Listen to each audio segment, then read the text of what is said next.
Number 1. Working too hard at your job and business, but not in your marriage. Men, your company, your career, and your business are growing and thriving because you are leading it. Your marriage will grow and thrive when you lead it and put in the time. Number 2. Thinking that flirting with other women is not cheating. You may not physically sleep with other women, but emotional cheating is also cheating. Receiving nude photos and being intimate with other women on the phone is also cheating.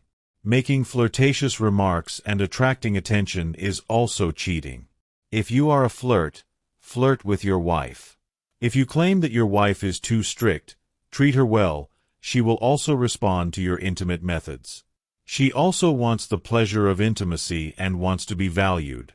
Number 3. Being generous outside and stingy at home. Don't be the husband who, when others ask for help, says yes immediately, of your time and money, but is stingy with your wife and child or children. Your family comes first.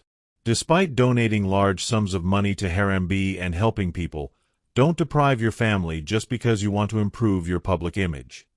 Number 4. Thinking that showing affection is against masculinity. When you were dating, you were romantic and thoughtful. But now that you are married, you mistakenly think that showing affection is not your style. If you love your wife, tell her she needs to be heard.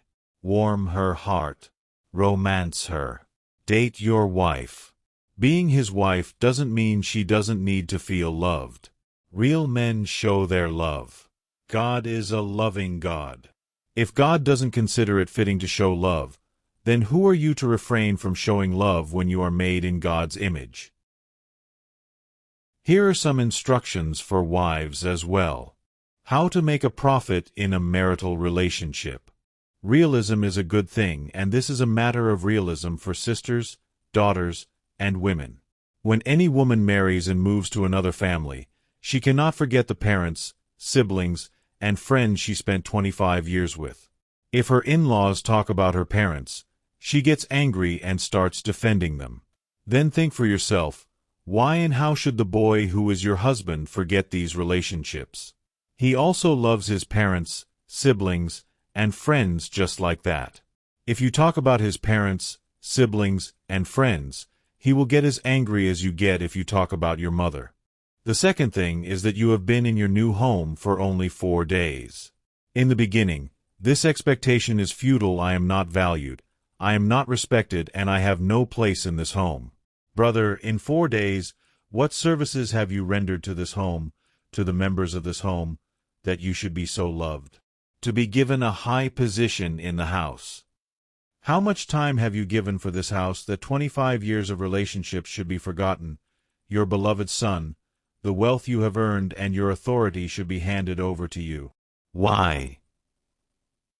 What is this inside you? Is the price of a few days or a few nights that you have spent there only that you should be given the most importance and priority by forgetting 25 years of relationships? My sisters, relationships take time to form. You have to give time. Relationships become stronger with time. It takes at least 5 to 6 years for a relationship to become strong. After 5 years, when the children start growing up and you start having your own family, then your right in this house is recognized. Then it starts to be understood that yes, this is also a member of this house, then your opinion is also given importance. The first few years are just an investment, the profit of which you get later, which you get after spending the first 5 to 6 years.